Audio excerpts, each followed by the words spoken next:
Astro-Arks are among the most ambitious ideas humanity has ever dared to imagine. Picture a vessel not the size of a rocket or a spaceship, but the scale of an entire city or even a small country. These are self-contained portable worlds designed to carry millions of people across the void of space. They are more than transportation. They are civilizations in motion. To understand them, we must first explore why humanity might pursue such colossal undertakings. Earth, our cradle, is finite. Its resources, climate stability, and habitability are vulnerable to both natural disasters and human-caused pressures. As our technology advances, the concept of building self-sustaining habitats beyond Earth becomes less of a fantasy and more of a potential survival strategy.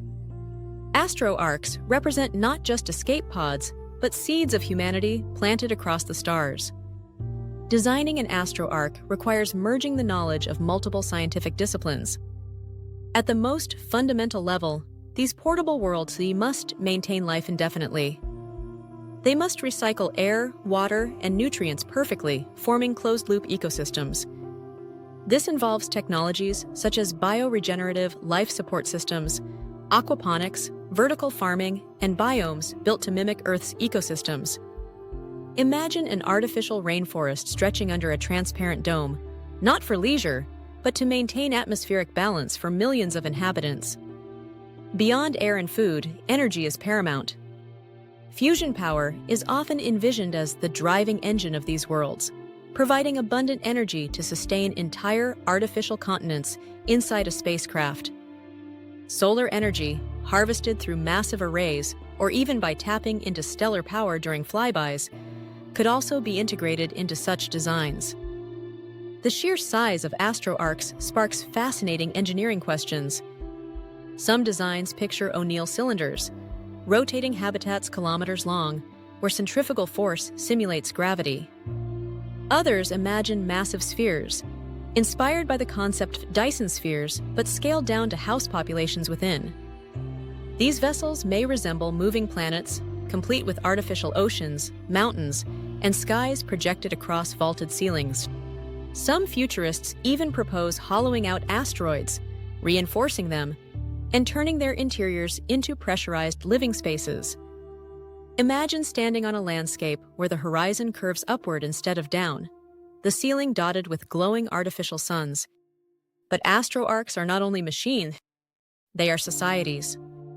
Imagine millions of people living in these confined yet vast mobile worlds.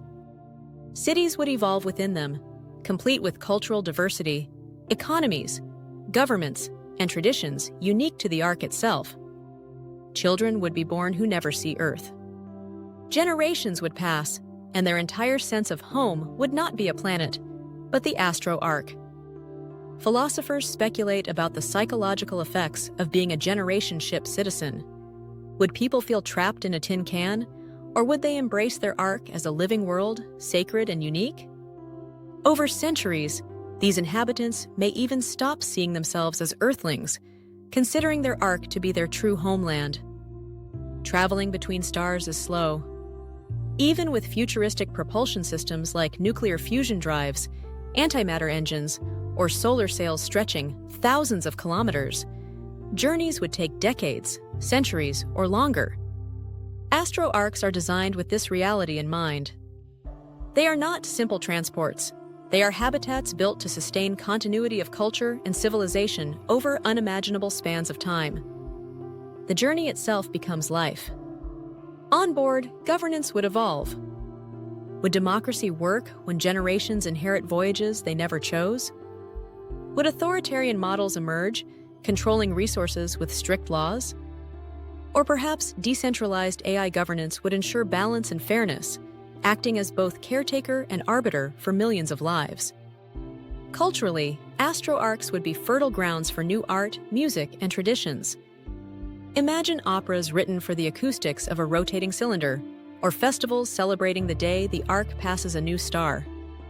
Religions might emerge centered around the Ark itself, worshipping the machine as both protector and vessel of destiny. Entire mythologies could arise about Earth, spoken of as a distant Eden. Education systems would adapt to prepare children for lives spent maintaining their world, teaching not only history and science, but also the rituals and values needed to keep harmony in such confined yet vast spaces. Economically, Astro-Arks would rely on internal cycles. With limited external input, trade systems would likely be based on resource conservation. Recycling and upcycling would be sacred. Luxury might not be gold or jewels, but fresh-grown fruit or the rare experience of open simulated skies. Technology would lean toward nanofabrication, where molecular assemblers break down waste and rebuild it into tools, clothing, and even food. A true post-scarcity economy might arise if molecular manufacturing and fusion energy reach maturity. Of course, Astro-Arks are not without challenges. Space radiation poses a massive threat. Shielding millions of people requires thick barriers, possibly several meters of water or regolith surrounding the habitat. Structural integrity across centuries of travel is another daunting issue. Micrometeorites, cosmic rays, and mechanical stress must be endured without catastrophic failure. Redundancy, self-repairing materials, and nanobot maintenance systems could be essential. Biologically, maintaining stable ecosystems is another colossal task. Even the slightest imbalance, say, an invasive fungus or crop failure, could ripple into catastrophe. Designing resilient, self-correcting ecosystems is one of the hardest problems such habitats must solve. Astro-Arks also raise profound philosophical questions about purpose. Are they designed as lifeboats to ensure human survival beyond Earth? Or as exploratory missions carrying humanity's curiosity into the galaxy? Perhaps they are cultural preservation vessels safeguarding human art, literature, and knowledge in case Earth is lost. Some even propose Astro-Arks as deliberate seeding ships, carrying not only humans, but entire biospheres to terraform and populate new worlds. In this vision, humanity becomes not just a species, but a cosmic gardener. As technology advances, we might move from smaller orbital habitats to larger prototypes. Already, space agencies experiment with closed-loop life support aboard the International Space Station. Private companies explore asteroid mining, which could yield the raw materials for hollowed-out rock arcs. Advances in AI, biotechnology, and energy systems steadily build the foundation for future portable worlds. What seems impossible today could emerge as inevitable tomorrow. The very act of imagining Astro-Arks reflects humanity's nature. We are not content to stay confined. Our ancestors crossed oceans in wooden ships, not knowing what awaited them. Future generations may cross galaxies inside living worlds of metal, stone, and light. The Astro-Ark becomes a metaphor for both survival and aspiration, a symbol that no frontier is too vast if life and imagination are carried forward. Speculating further, we can consider the scale of time. Imagine an ark launched today. 10,000 years later, it drifts into a distant system, its people thriving, speaking languages no one on Earth would recognize, following customs and beliefs shaped entirely in the journey. To them, Earth is not home but legend. Perhaps they land, colonize, and spread. Or perhaps they continue voyaging, forever nomadic, a civilization that knows only the stars. Now imagine thousands of arks launched from Earth across centuries. The galaxy itself becomes seeded with portable worlds, drifting, converging, and diverging like migrating birds. Civilizations could meet, merge, or clash, their entire histories born from mobile planets. Humanity's legacy would not be a single planet, but a galaxy-wide diaspora of Astro-Arks. Astro-Arks also invite us to rethink identity. If you are born, live, and die inside a portable world, are you still Earthling? Or do you become something new, an Arcadian, a citizen of a moving planet? Would Ark societies remain connected to Earth through communication, or evolve independently, crafting entirely new cultures and even species through genetic engineering adapted for life in space? Over millennia, Astro-Arks might give rise to post-human civilizations, blending biology, AI, and environment until something truly novel emerges. From engineering hurdles to philosophical debates, Astro-Arks are a vision that stretches human imagination to its limits. They embody both the fragility of life and its resilience, its dependence on environment, and its ability to recreate that environment anywhere.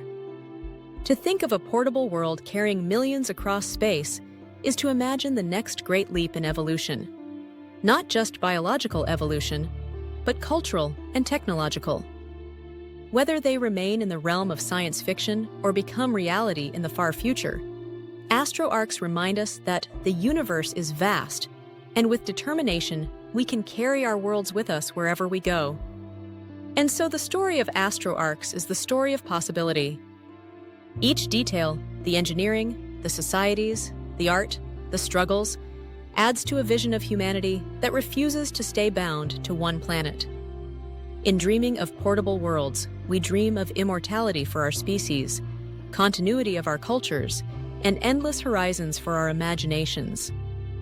The stars are far, but within our dreams of Astro-Arks, they are already within reach. Hey, if you're enjoying this video and want to see more like it, don't forget to hit subscribe and turn on the notification bell so you never miss an update.